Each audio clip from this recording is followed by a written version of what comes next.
Dragon Ball may have been a lighthearted action-adventure franchise that made up a big part of your childhood, but there have been quite a few events in the series that were too dark for even some adults.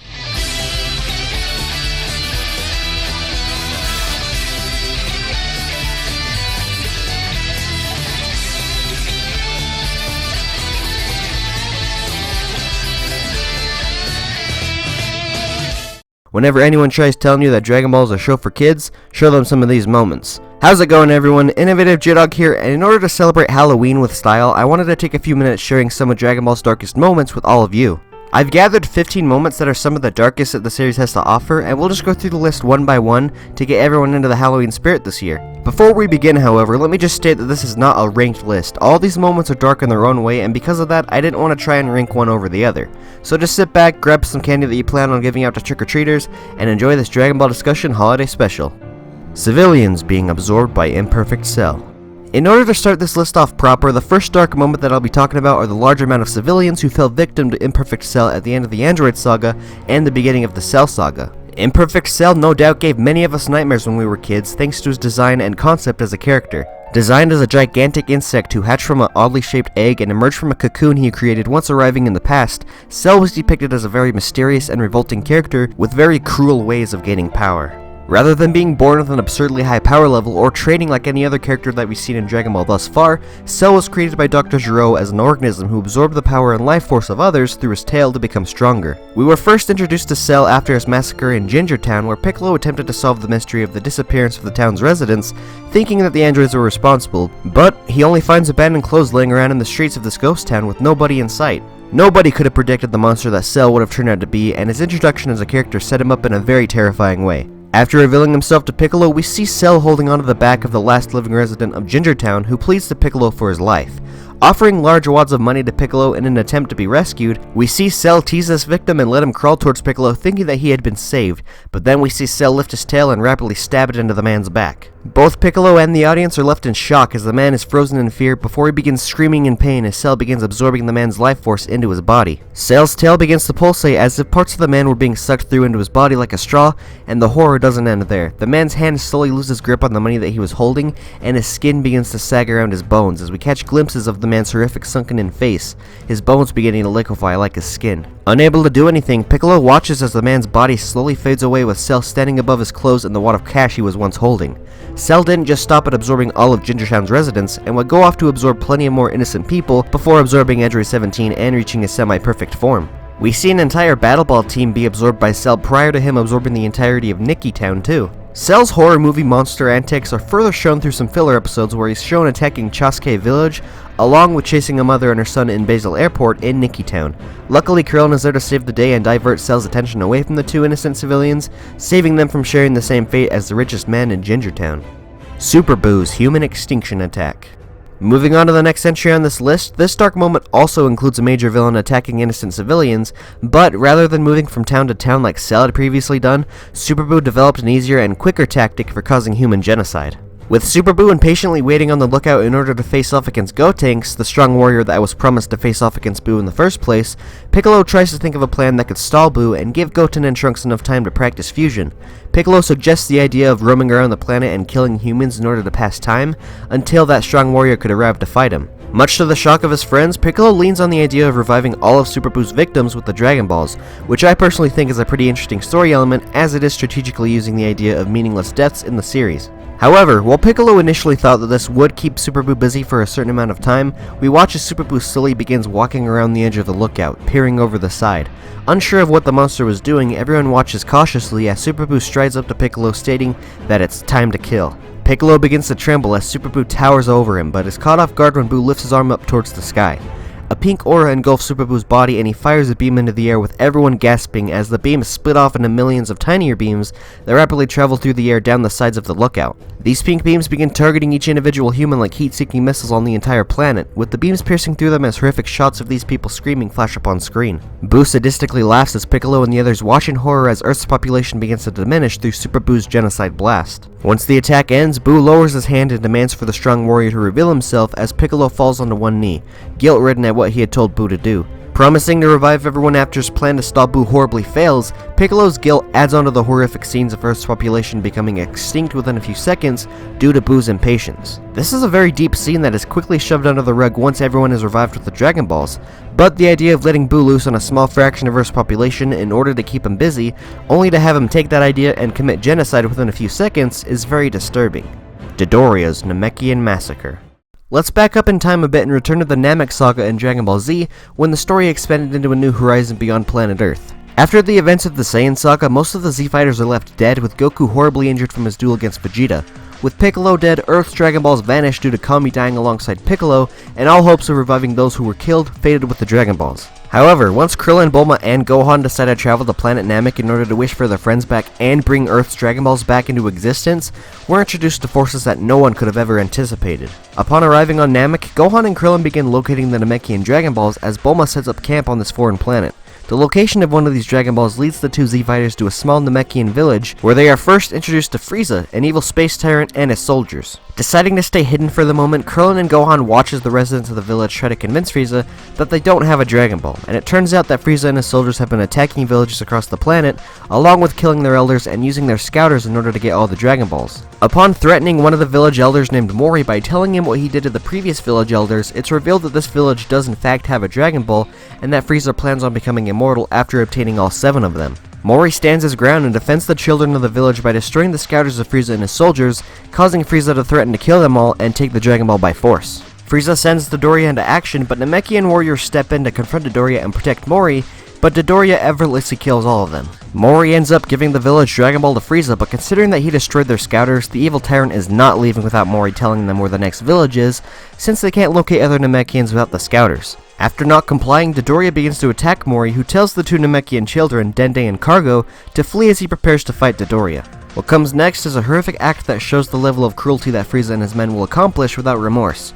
Dodoria fires a beam towards Mori, but the village elder is caught off guard when it travels past his head and shoots right into Cargo, turning him into a flaming corpse right on the spot. After mercilessly killing a child, Dodoria grabs Mori by the head and snaps his neck, leaving Dende as the last surviving resident of the village. Thankfully, Gohan and Krillin step in and rescue an emotionally broken and horrified Dende before anyone can kill him. But that doesn't necessarily detract from the fact that Frieza and his men mercilessly massacred this entire village just for a single Dragon Ball. What makes this event so horrific and cruel is that events similar to it have occurred in the real world by people just as evil as Frieza, who try to take what they want and harm others with no care for their well-being. Watching Dodoria mercilessly and horrifically murder innocent people, along with innocent children who tried defending their livelihood for a superior, just adds to his own character and further cements how terrifying Frieza is as a feared tyrant throughout the universe. Broly's failed execution. Now, let's talk about the dark event that inspired me to create this list in the first place after I watched the remastered Broly film in theaters. It may take place in a non-canon source, but the fact that it still happened in a Dragon Ball property allows it to be placed somewhere on this list. At this point in time, we're all fairly aware of who Broly is as a character, but an often overlooked part of who this Saiyan is his origin. And I'm not talking about him crying next to Goku that caused him to hate everyone's favorite spiky-haired protagonist, but I'm instead talking about him being sentenced to death alongside his father by King Vegeta himself. Being born with an irregularly high power level, Broly became a large importance in King Vegeta's eyes and served as a potential threat for the entire Saiyan Empire. Because of this, King Vegeta ordered for the Saiyan baby's execution, but before it could be accomplished, Paragus, the father of Broly, tried to plead with the king for his son's life, stating that Broly could be a huge asset in the Saiyan army and could even protect both the king and his family. Acknowledging that to be true, King Vegeta was more focused on the idea of Broly overthrowing the throne, and thus sentenced Paragus to death alongside his son. What makes the concept of Broly's execution dark is that it actually failed. Whether it was King Vegeta who personally committed the execution, or if it was just a random soldier, we actually get to see the newborn baby Broly lifted into the air by his feet and stabbed in the stomach with a dagger. While we don't actually see the baby get impaled on screen, we do however see the shadow of the act on a nearby wall, as Broly's cries quickly turn into an agonizing and horrific scream. With Broly not immediately dying from this execution due to his immense power, he and Paragus are left alone to bleed out and die together at the same time that Frieza destroys planet Vegeta. This awakens Broly's inner power and he saves both his father and himself from the destruction as they are sent off flying into space. With the two of them alive, they then try to get revenge on King Vegeta's son, Vegeta, in the near future. An interesting theory that's been floating around is that the only reason Goku defeated Broly was because he punched Broly in the exact same spot that he was stabbed in as a baby. While it's not confirmed to be true, I personally like that touch and it honestly adds tragedy to Broly's character. His failed execution as a baby left a horrible scar on his body that was later exposed in life and nearly ended his life, all because he was born different. If there wasn't a Broly Second Coming movie, I think that would have been a proper and tragic end to Broly's character. Let's just hope that Dragon Ball Super Broly keeps the idea of Broly's failed execution and develops his hatred towards Vegeta, as that could serve as a very interesting plot and serve as a huge asset to this new character of Broly, but I doubt that'll happen because the new recent trailer just displayed that they're sending Broly off to a planet rather than executing him. Goku Black kills future Bulma. Moving away from Broly, let's talk about another villain who was shown to achieve a Super Saiyan form with a unique hair color. Goku Black was a very mysterious and dark character when he first arrived in the Future Trunks saga for Dragon Ball Super, as he was especially dark because he had black in his name. But I'm not including him on this list because of his name. I'm including Goku Black because of the first action that we see him do once he's revealed to Trunks. For an entire episode in the show, we see Trunks constantly running from a dark shadow that has laid waste to his future. From what we previously saw in Dragon Ball Z, Trunks had managed to kill both Future Android 17 and Future Android 18, allowing Earth's population to recover from their attacks and rebuild society into a brighter tomorrow. But sometime between then and now, a new evil character had revealed his familiar face and destroyed everything Trunks had fought so hard to preserve. Not being capable of facing Goku Black on his own, Trunks tries to return to the past and enlist the help of Goku and the others from the present timeline. Unfortunately, future Bulma was only capable of making enough time machine fuel for a one-way trip to the past before Goku Black tracked Trunks down and laid siege to Bulma's laboratory. Trunks watches in fear and anger as the shadow that has been chasing him this entire time holds his mother by the neck of her lab coat. Bulma insists on Trunks hurrying off with the fuel for the time machine and returning to the past so he can inform the others about Black. Angered that he won't be able to help his mother, Trunks manages to dodge a ki blast fired by Black that causes an explosion to engulf Bulma and Black in a layer of smoke. Trunks is frozen in shock as he watches the silhouette of his mother fade away, killed by Black. It's later revealed in the episode that this shadow shares the same face as Goku, the best friend of Bulma. Being the first time the audience gets to see Goku Black's design, the Future Trunks saga opens up with a strong first episode, and while Future Bulma's death was rather quick and wasn't really graphic, it gets really dark once you think about it. Goku is Bulma's best friend, and she was the first human that Goku encountered aside from his grandpa Gohan. For years, the two had remained very close friends and shared many adventures together, understanding each other very well. But in the future timeline where Goku had succumbed to the heart virus and the androids had killed the rest of the Z-Fighters, Bulma lost everyone dear to her, leaving only her son, Trunks, to keep her company in this apocalyptic world. Now on her deathbed, Bulma was able to see the face of her best friend one last time after many years, but it's not the usual smile that Goku would have. It wasn't a soft and compassionate face, it was a monster wearing the body of her best friend, his face being cold and sadistic. That's not the Goku that Bulma had known, but it was the final thing that she saw before her body faded away into nothing. The monster who was masquerading as her first best friend was the last thing she would ever see. Not only that, it would also lead to Trunks having PTSD and even striking at Goku once he arrived in the past out of anger for the loss of his mother. Both of Krillin's deaths by Tambourine and Frieza. I couldn't decide on which of Krillin's deaths were darker than the other, so I decided to cheat on this list and include both of them in the same slot, as they both impact Goku and the entire franchise in a multitude of ways. Way back in the original Dragon Ball at the beginning of the Demon King Piccolo saga, we see Goku and his friends celebrating Tien's victory and his redemption from the 22nd World Martial Arts Tournament over a luxurious dinner. Unfortunately, Goku forgets some of his items back at the tournament building, so Krillin, being the best friend that he is, decides to go get them for him. It's there that he confronts Tambourine, who was sent off by King Piccolo to assassinate all potential martial artists who could serve as a threat to Piccolo's rise in power. Attempting to fight Tambourine with all of his strength, Krillin was unable to defeat Piccolo's subordinate and would be killed in one swift kick to the head. It turns out that Tambourine actually crushed Krillin's frontal lobe with this kick. Krillin's first death is one of the first major deaths of a character in the main cast for the Dragon Ball franchise. With Krillin not returning to dinner, Goku anxiously rushes off to find him, but only finds his corpse instead. Angered at the loss of his best friend and the stolen 4-star Dragon Ball, Goku heads off to face Tambourine and avenge his fallen friend. But while Krillin's first death by Tambourine was eventually reversed thanks to his revival from the Dragon Balls, it was Krillin's second death under Frieza on planet Namek that personally gives me more chills. It's definitely dark that Krillin's first death served as the first major main cast death and shocked the audience, but I think what Frieza did to him impacts his entire series much more and is definitely more memorable. After confronting Frieza and supposedly ending his life with the Spirit Bomb, Goku and his friends rejoice and celebrate as they think that they won against the evil tyrant, but that just simply wasn't the case. All the Spirit Bomb did was scratch Frieza and piss him off. Firing a beam through Piccolo's chest, sending him into an unconscious state, we see Frieza taunt a tired and defenseless Goku by lifting Krillin into the air with his telekinesis. Goku pleads with Frieza to let Krillin go, but the evil tyrant ignores the Saiyan's pleas and clenches his fist. Krillin screams Goku's name in pain and horror as his body bloats up and explodes into a massive fireworks show above a horrified Goku and shocked Gohan. Once the smoke from Krillin's no longer existent body fades, Frieza teases Gohan's death next, but widens his eyes as Goku's body begins to shake and tremble. Goku begins to curse Frieza under his breath, and he fights back the urge to make any noises as his body bulges and lightning smashes against the ground around him. With the death of his best friend reminding him of the first time Krillin died, Goku realizes that he couldn't revive Krillin again, as at that point in time you could only be revived by the Dragon Balls once, meaning Krillin was truly dead. Angered by this, Goku's emotions take over, and the death of all his friends push him over the edge. Goku screams in anger as his black hair spikes towards the sky and turns into a golden color. Shocked by Goku's sudden burst in power and his change in appearance, Goku glares at Frieza over the loss of his best friend. Both of Krillin's deaths serve as very dark and pivotal moments in the Dragon Ball franchise, but while they're dark in the moment, they have showered the series in light by changing history forever. If it weren't for Krillin's deaths, Dragon Ball would not have evolved the way it did, and we would never have gotten the Super Saiyan transformation. However, the outcome still doesn't detract from the dark concept of Krillin's first two deaths. Trunks discovers future Gohan's body. Remember back how I mentioned that the androids 17 and 18 of the future laid waste to Trunks' future?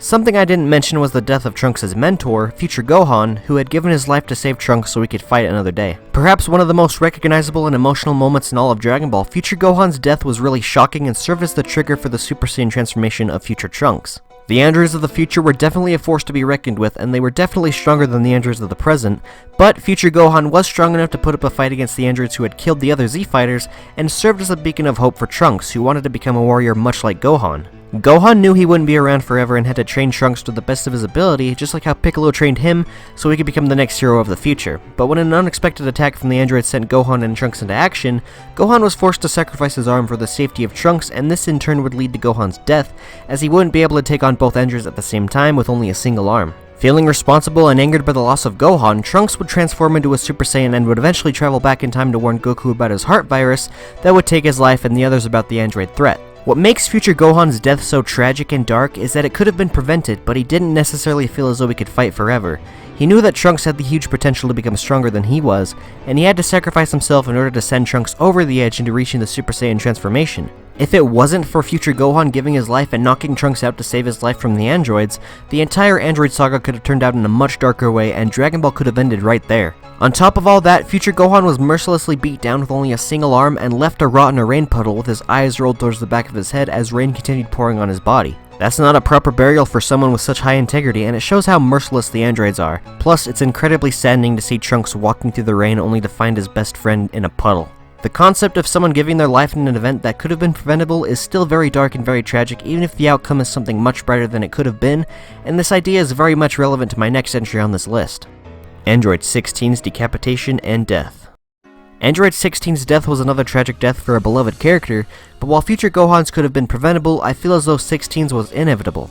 While Gohan was always depicted as a good guy with integrity who had the strength to fight those who had killed him, Android 16 was reprogrammed thanks to Bulma and was ultimately redeemed as he and Krillin fought side by side to protect 18 from semi-perfect Cell. While Android 16 was still a bad guy who simply grew to enjoy the natural world around him, he was inevitably forced to give up on his life in order to save everyone from Cell during the Cell games by attempting to self-destruct. Unfortunately, things played out much differently than what 16 was anticipating. With Bulma taking the bomb out of his chest unbeknownst to him, Android 16 couldn't self-destruct, and within an instant, Perfect Cell destroyed the lovable android with all of his parts flying off in random directions. With his decapitated but still functioning head landing in front of Mr. Satan, Android 16 pleads with the world champ to toss his head over to Gohan as a last resort. Mr. Satan agrees to do so, and the interaction between Android 16 and Gohan is one of the most emotional moments in all of Dragon Ball. Appealing to Gohan's love of peace, 16 connects with the boy through his love of nature and insists on the young Saiyan to let his feelings go, or else all he loves will be destroyed by Cell. 16's death is normally immortalized as an epic moment that allows Gohan to unleash his true potential by transforming into a Super Saiyan 2 and changing the tide of battle against Cell. But if you change your perspective just a tiny bit, this emotionally beautiful moment turns into a very dark and sinister event. Created for the single purpose of killing Goku by Dr. Gero, 16 never really got to live the life that he deserved to have because he was only pure machine and was only based off of Dr. Gero's son, who was a soldier in the Red Ribbon Army that got killed in war. During his journey to kill Goku alongside 17 and 18, 16 was able to experience the beauty of nature and slowly learn to love it. Once he was reprogrammed by Bulma to become an ally of the Z Fighters for the Cell games, and once he was capable of appealing to Gohan on the battlefield, it's a beautiful moment when man and machine can bond over the peace they strive to achieve. But while these two can bond over their love of nature and the preservation of peace, Cell isn't one to share these same traits. Walking over to 16's decapitated head, Cell gives a few sly remarks as 16 realizes that his time has come to an end.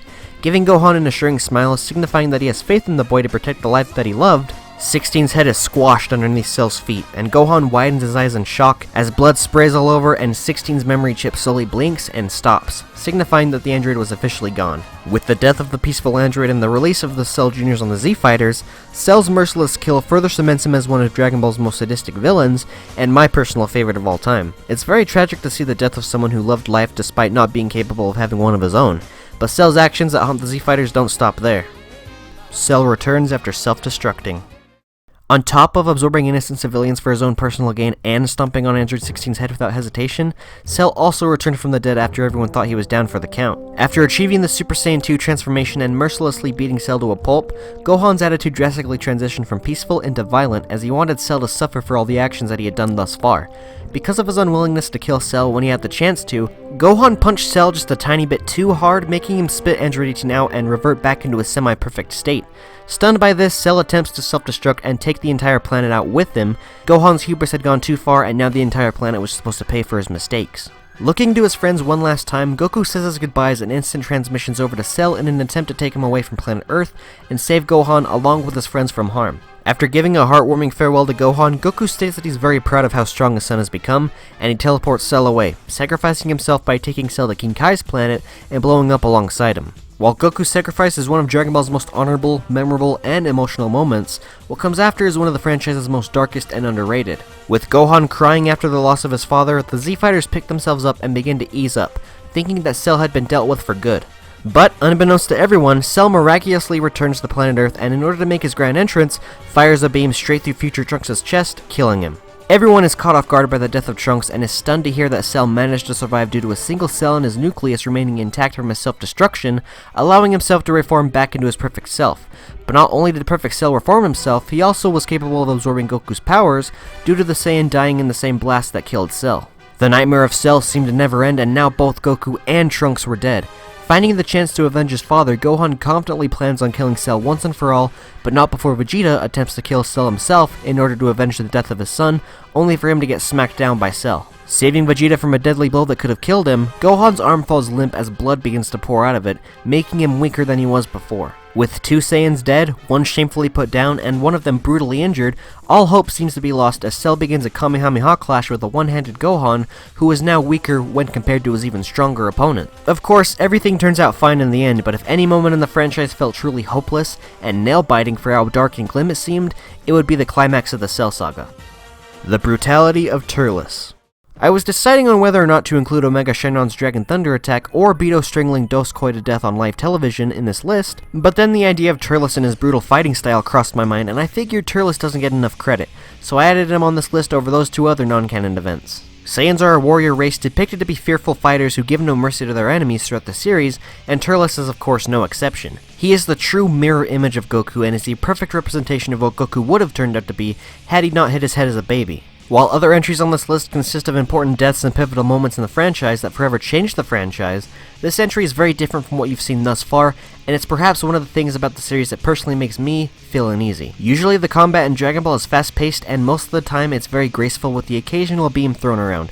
When it comes to Turles, however, grace is something he lacks, but brutality is something he possesses more so than other villains. Sure, other villains can shoot beams through people's chests or snap their necks, but nobody is as personal and shown to be as merciless enough to knee someone in the stomach so hard that the camera shakes and slam them down onto the ground, and then when their body bounces up from the force, stomp on their head and begin firing into their back at point-blank range with rapid ki blasts. Turles' relentless attacks and up-close brutality is a trait that I've seen done rarely by other villains, but it's a fighting style that defines him as a character and separates him from the rest of the pack. Whether he's holding a child by the head and prying his eyelids open so he can transform into a gigantic monster, or if he's blasting people with no remorse, Turles and his fighting style may not be very memorable to some of you, but in my eyes, him torturing Goku by stomping on his head and relentlessly firing into his back is something that always made me feel uneasy when watching the Tree of Might movie.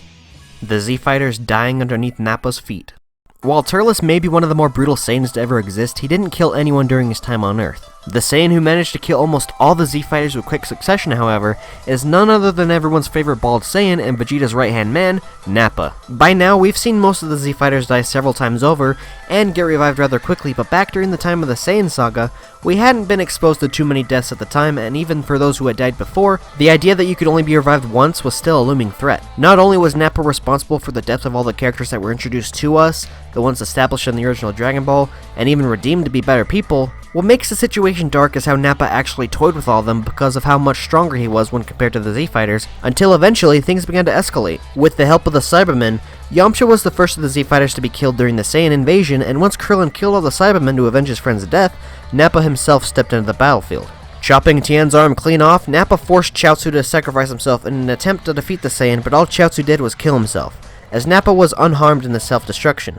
Angered by this, Tien uses all of his life energy to fire a Spirit Tri-Beam attack towards Nappa, but much like Chaozu's self-destruction, Nappa is left unharmed by the attack as Tien falls dead on the ground, having used up all of his life energy. Sure, you could say that all the Z Fighters were killed by themselves or subordinates of Nappa, but by the sheer fact that they tried their best to stop someone as strong as Nappa, just proved how dire the situation was. Once Nappa finally decided to do some killing, however, he wanted to kill Goku's son Gohan in exchange for making him wait for Goku to return to the living world. But while Gohan was frozen in fear from Nappa's attack charging towards him, Piccolo has a change of heart and sacrifices his life in order to protect the boy's life, stating that Gohan was the first person to think of him as a friend. It's definitely an emotional moment, and up until this point, Nappa's battle with the Z Fighters has resulted in nothing but death, and it's a situation that's very similar to Cell returning from the afterlife because all of Earth's defenders begin falling one by one, and all hope seems lost. But while the situation is very dark, especially considering that this is the first story arc introduced in Dragon Ball Z, once Goku arrives and finds all of his friends dead, the dark situation is drastically turned into an intense event where everyone anxiously waits for Goku to kick Nappa's ass for the horrific acts that he let happen. The Tragedy of Majin Vegeta. Vegeta is no doubt the character with the most development in the entire Dragon Ball franchise, and his development reaches its pinnacle thanks to the arrival of Majin Vegeta. After Goku's death at the end of the Cell Saga, Vegeta had been training non-stop to catch up to Gohan's level of power, thinking that Goku's son could keep the rivalry alive, and by the beginning of the Buu Saga, it's revealed that Goku will be coming back to Earth for a single day to participate in an upcoming World Martial Arts tournament. Seeing this as a chance to display how far he's come in strength, Vegeta plans on entering the tournament and defeating Goku once and for all, showing everyone that the Prince of all Saiyans is the strongest to ever exist. But before he and Goku can face off in the tournament, the Supreme Kai and Kibito make their appearance well known and inform the Z Fighters of Babidi's plan to release Majin Buu onto the world. Leading Goku, Vegeta, and Gohan to Babidi's spaceship in order to confront the evil wizard, the Supreme Kai accompanies the three Saiyans as they take on Babidi's minions with ease, that is, until Yakan reveals himself. Quickly learning that Yakan absorbs light, Goku transforms into a Super Saiyan and uses all of his strength to overload Yakan with too much energy, and this allows Vegeta to see just how strong Goku had become in the other world. Angered at the fact that Goku is still leaps and bounds ahead of him, Vegeta realizes that he'd become too soft on planet Earth once Cell had been defeated, and ultimately allows Babidi to take control of his mind in exchange for more power in order to defeat Goku once and for all.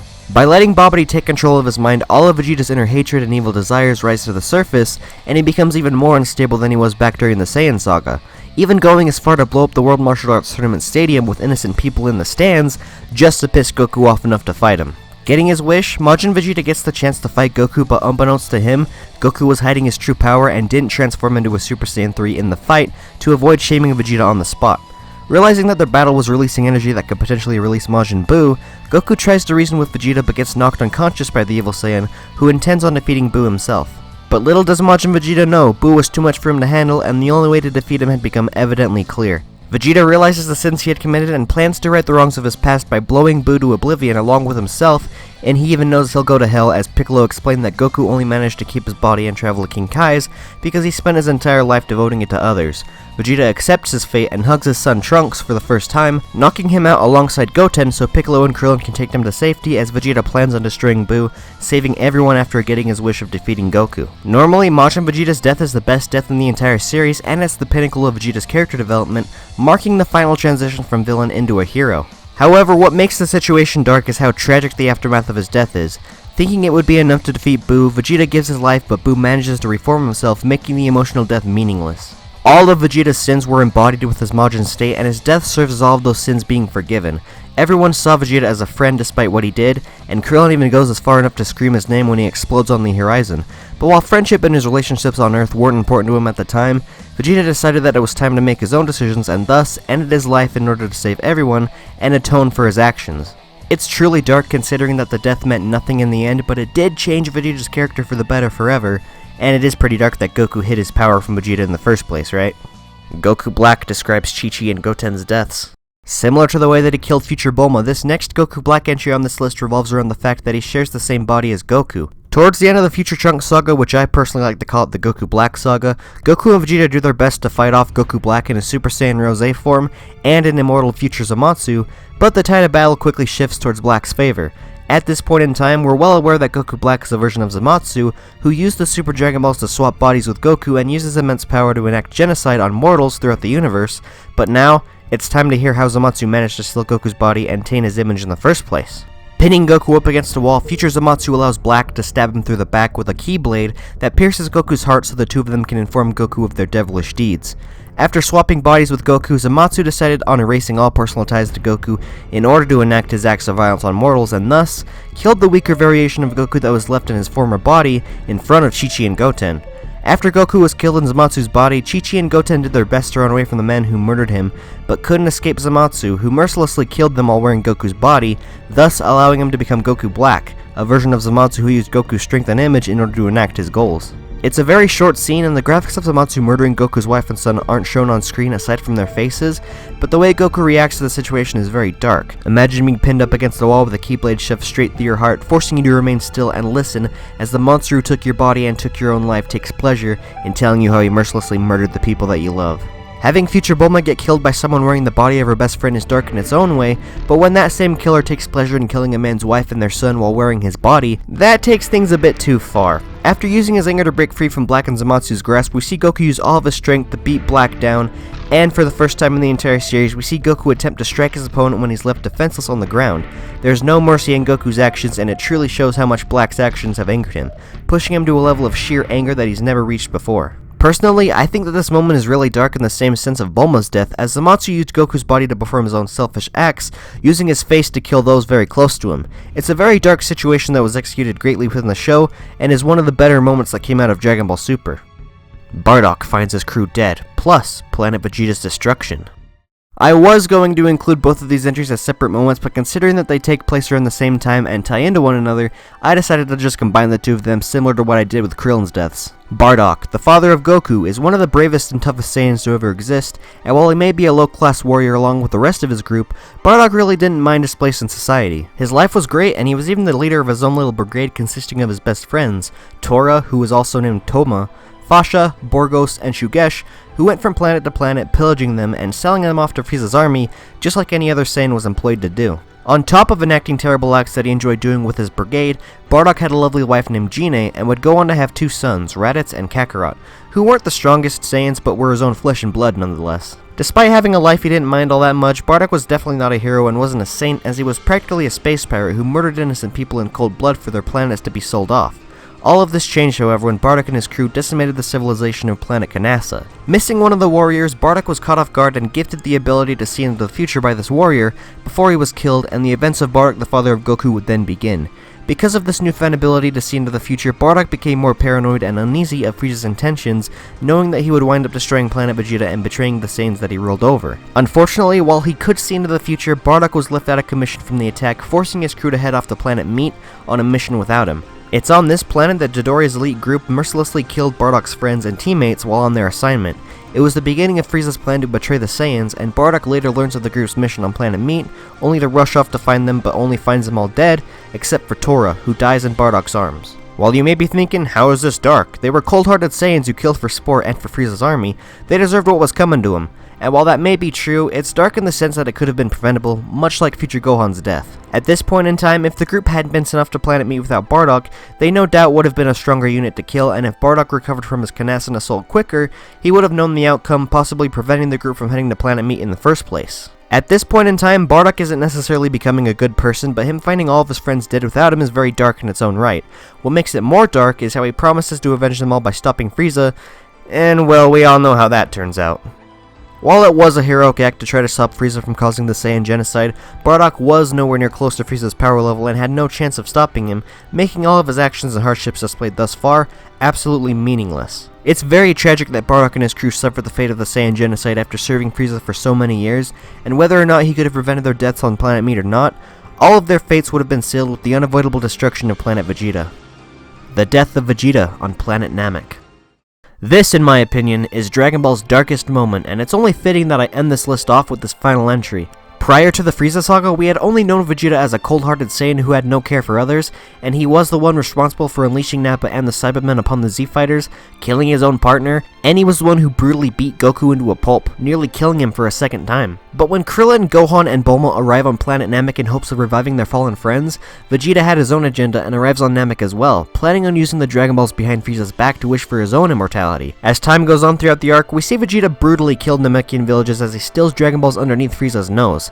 During his journey to collect all the Dragon Balls, Vegeta manages to kill those who opposed him, including his former rival Kui, Dodoria, and even Zarbon, who all help him get stronger through the usage of Zenkai boosts. But with each of Frieza's men that he kills, Vegeta learns a new piece of information about Frieza and the destruction of his home planet, and he learns that Planet Vegeta wasn't wiped out by a meteor like Frieza had falsely informed him of, but was instead blown up by the evil tyrant himself in an act of betrayal. With this newfound knowledge in mind, Vegeta plans on taking Frieza out once and for all with his wish of immortality, and crosses paths with the Z-Fighters, who he forges an uneasy alliance with. It's at this moment that Vegeta's character begins to shift from a fully fledged villain into an anti-hero who would later become one of Dragon Ball's finest heroes. But currently, he still has his own agenda despite being a huge ally for Krillin and the others, and this is shown when he is quick to abandon Goku, leaving him to fight Captain Ginyu and Jace on his own. With all of Vegeta's actions being nothing short of greedy, it's very shocking that his death at the hands of Frieza towards the end of the saga is heart-wrenching.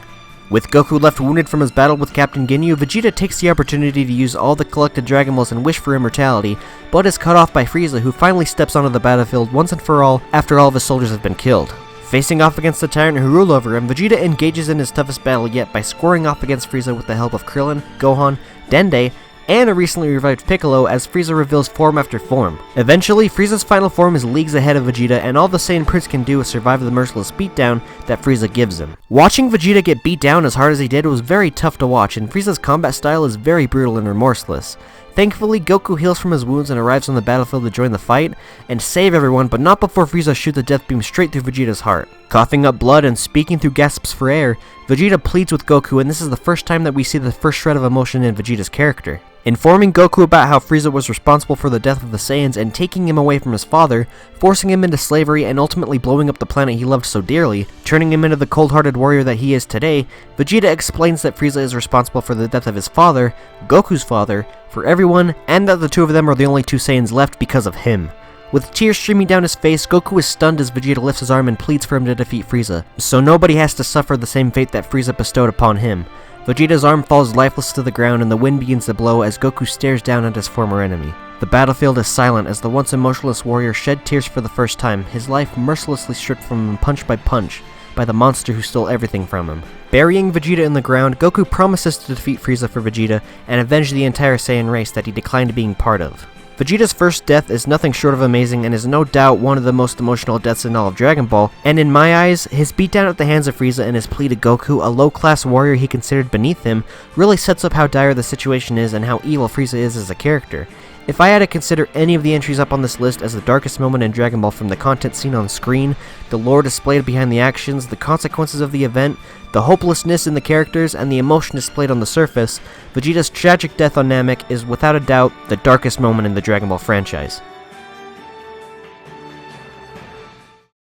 Phew, that was a really long video, wasn't it? What did you guys think of the darkest moments from Dragon Ball that I decided to talk about on this list? Are there any other moments that I forgot to mention, such as Gohan getting his neck snapped by Raccoon? If so, leave them down in the comments below, and we can have a discussion to celebrate Halloween. Remember, this list was not ranked, and it's my own personal opinion. I just wanted to talk about a bunch of dark moments back to back in order to get everyone into the Halloween spirit. So I hope you all enjoyed this video. It was probably one of the longest I've ever had to make so far. And if you enjoy my Dragon Ball content, make sure to leave a like on this video, subscribe to my channel, and hit that notification bell so you can see my videos when they come out. Remember, this channel will only run if you help me empower it. I'm going to end this video off here because it's gone on for quite a long time, so make sure to watch more of my Dragon Ball videos when they come out, because they're usually much shorter than this one. So thank you all so very much for watching if you made it this far, but for now, I'll see each and every one of you in my next video. Later!